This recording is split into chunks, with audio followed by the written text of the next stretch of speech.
Hindi nyo mag-aari ang Pilipinas! Lumayas ka dyan! Alam mo ka mo! Adik! Ikabahan ka rin! Adik! Lumabas ka dyan! Pumunta ka dito! Kapapang tawing ka! Adik! Lumabas ka dyan! Lumabas ka dyan! Adik! Kapapang tawing ka! Ano sa problema sa Basilan? Dahil po sa pagmamahal sa bayan, iniwan namin ang aming pamilya sa ating mahal. Nandito po kami para mag-isa sa panawagan. Bumaba na ang presidente. Nakakahiya na po. Internationally, nakakahiya na. Ano pang inintay natin? Kami sa Mindanao. Handa kami. Lipat na kami at tinanong namin ang aming mga kababayan. Kinakahiya ka na namin sa Cavite. Kung sakali man.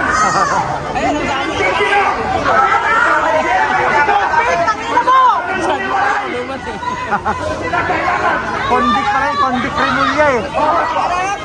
Kondik Rimulya! Lumabas ka dyan, kondik Rimulya! Rimulya ka! Lumabas ka dyan, huwag ka magtago, gago!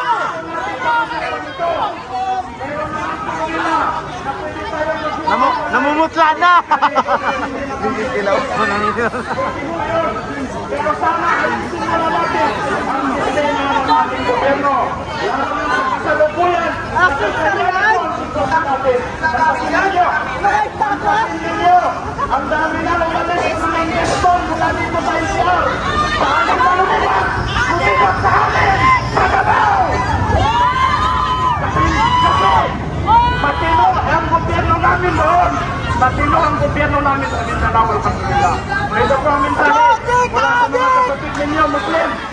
Kami ko ay nagsikiisa sa panawagan na maging matiwasay muli ang ating bansa at maging proud tayong ipangalandakan sa mundo na tayo ay mga Pilipino. Kung tanungin mo yung mga OFWs natin ngayon, nahihiya sila bilang Pilipino dahil sa sitwasyon. Mula po tayo mga kapatid. Secretary Jambi, sumenyas ako sa'yo ng peace. Sinagot po ako ng peace. Magkakasama tayo dito. Magkakapatid po tayo dito. Pero kilala nyo kami kung sino kami mga taga Mindanao. Mayroon kaming isang salita.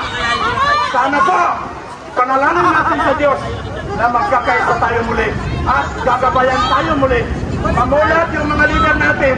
Mamulat sila at sana po ay pupunta tayo sa isang direksyon na kung saan nagkakaisa po tayo. Tingnan ninyo yung ginawa dito sa atin ngayon. This is a classic example of oppression. Why? Wala ho kaming dalang armas, kundi mga placards lang. Bakit ganito ang barikada? Parang kinulong nyo na rin ang Pangulo doon sa Malacanang. Wala kaming dalang ano. Pumunta kami dito peacefully with our loving heart with this country. Ako to, sabihin ko sa inyo, Moro National Liberation Front member ako. Kombatan ko ako. Kombatan ako. Tapos na yung away natin.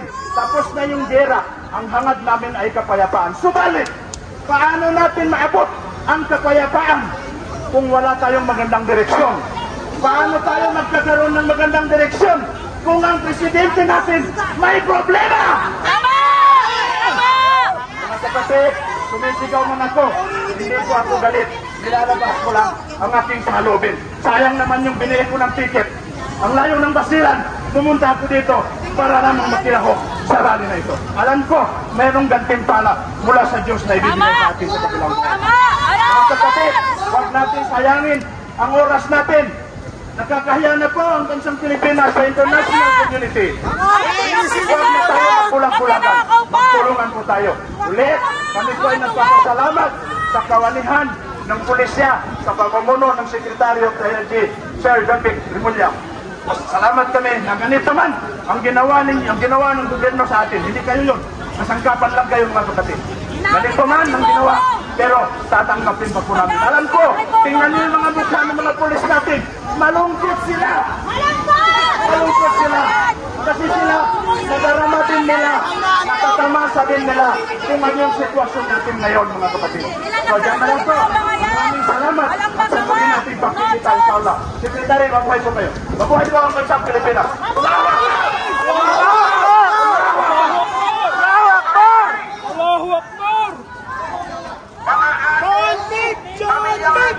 Salot! Salamat po. At mula naman sa sektor ng kabataan mula sa Bulacan, tinatawagan po natin si Ginoong. Malutong ha? Malutong na sunod.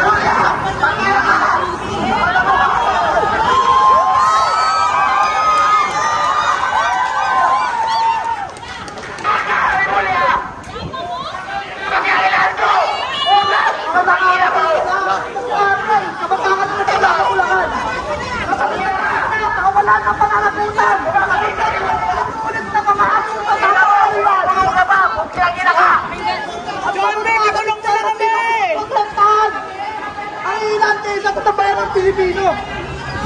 Sa araw na ito, hindi lang ako narito bilang isang individual. Narito ako bilang tinig ng mga Bulakenyo. Talagang gusto mo na yung pagkabago. Isang bansang nag-aalisan sa tarungan at kalamatan sa mga kaya. Matagal na natin natakyan na paulit-ulit na panloloko. Ang pagbaluktot sa katotohanan at pagmamalit sa kamagaling ng taong bayan. At ngayon narito tayo, sabay-sabay natin tayo na kinasama na. Dapat na!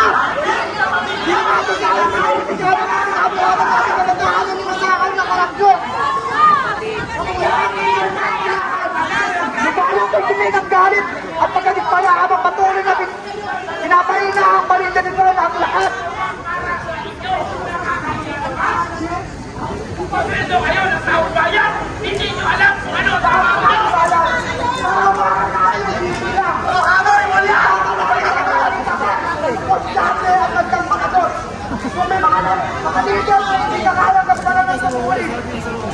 Nasabay. Yung kanina pa rin.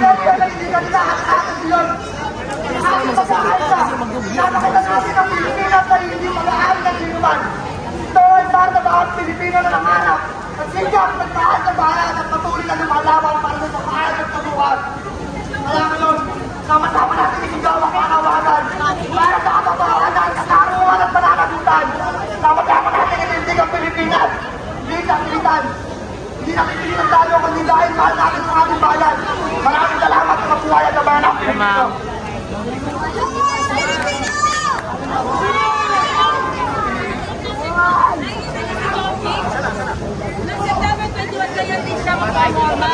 Salamat. At ngayon naman po, para po pagbigyan natin